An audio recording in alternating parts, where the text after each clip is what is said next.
Wijaksana dari kampus Tai Al Fatah Pacitan, peserta PKDP 2024 di UIN 1 Tulungagung. Yuk kita ke kelas.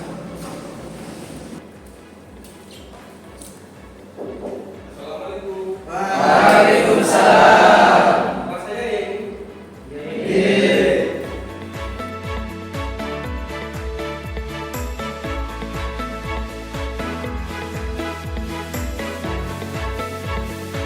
Assalamualaikum warahmatullahi wabarakatuh.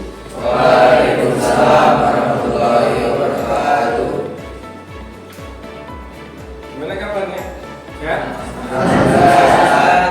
Ada yang kena flu nggak? Saya absen dulu ya.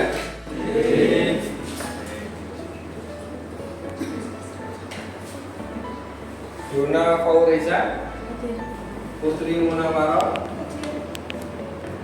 Yusuf Effendi adalah. Jadi ini hadir semua ya.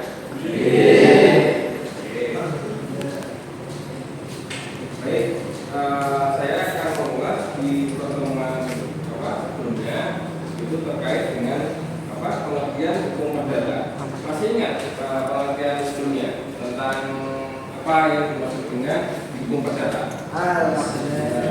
Itu ya. Oke. Satu, pendapatnya siapa kemarin?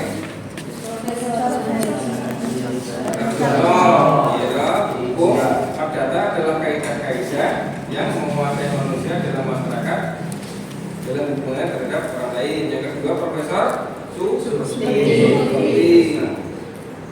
adalah hukum perdata yang dalam arti luas, ya, meliputi hukum privat material. Ya.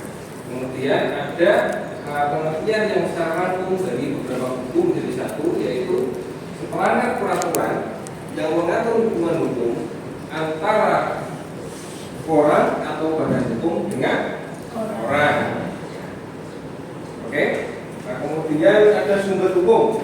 Masih ingat? Ada yang masih ingat kemarin sumber hukum? Nah, sumber hukum pidana ada satu, namanya undang-undang. Ya, undang-undang yang berlaku di Indonesia.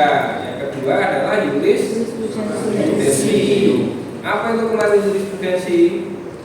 Putusan Mahkamah Agung yang bersumber dari pengadilan di bawahnya. Ya, jadi dari pengadilan negeri, kemudian pengadilan tinggi sampai Mahkamah Agung itu putusan hakimnya sama terus isinya. Nah, itu adalah jurisprudensi, itu juga bisa jadi sumber hukum. Yang ketiga adalah ya, terus yang keempat kebiasaan serta rutin.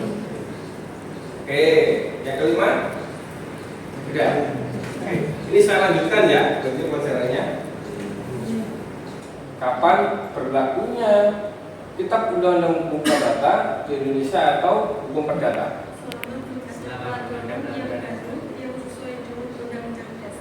Oke, betul sekali. Nah, namanya siapa, Mbak? Ria. Baik, saya lanjutkan untuk sejarah sekarang. Sejarah KUH Perdata itu dibentuk oleh pemerintah Hindia Belanda. Untuk siapa dulu? Ada yang tahu? Untuk masyarakat Belanda. Oke, betul. Satu. Ada lagi yang tahu? Untuk Tionghoa dan masyarakat Timur. Oke, dua. Untuk Satu lagi untuk siapa? Timur Asing, Pak. Oke, betul. Ya, jadi betul sekali itu untuk tiga golongan, yaitu Eropa, Tionghoa, dan Timur Asing. Ya. Jadi KUH Perdata itu diumumkan oleh pemerintah Indonesia setelah Indonesia merdeka itu pada tanggal 30 April 1947 dengan nomor statblad nomor 23 dan berlaku pada Januari 1948. Jadi setelah Indonesia mengesahkan KUH Perdata menjadi aturan dalam negara Indonesia, menjadi perundang-undangan yang ada di Indonesia, itu apakah bisa diberlakukan? Belum. Karena pada saat itu masih multitafsir. Antara satu ilmuwan dengan ilmuwan yang lain itu berbeda-beda di dalam penafsirannya. Apa yang terjadi saat berbeda-beda penafsirannya? pada saat terjadi persidangan. Saat terjadi persidangan itu antara satu hakim dengan hakim yang lain berbeda sebenarnya. Karena apa? Cara menafsirkan bahasanya yang berbeda. Sampai akhirnya pada tahun 1963 Mahkamah Agung mengeluarkan SEMA nomor 3. Jadi SEMA nomor 3 tahun 1963. Disepakatilah satu bahasa untuk menafsirkan kitab undang-undang hukum perdata yang saudara-saudara bawa sekarang.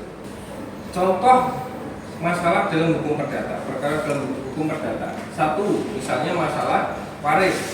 Yang kedua, hutang piutang. Yang ketiga, beban prestasi. Yang keempat, perbuatan melawan hukum. Yang kelima, ada sengketa lahan tanah. Ada lagi juga perebutan hak asuhan, itu juga masuk ke dalam perdata.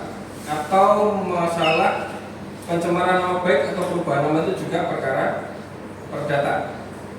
Di sini saya akan mengelompokkan tentang skema dalam hukum perdata. Itu nanti terdiri dari beberapa buku.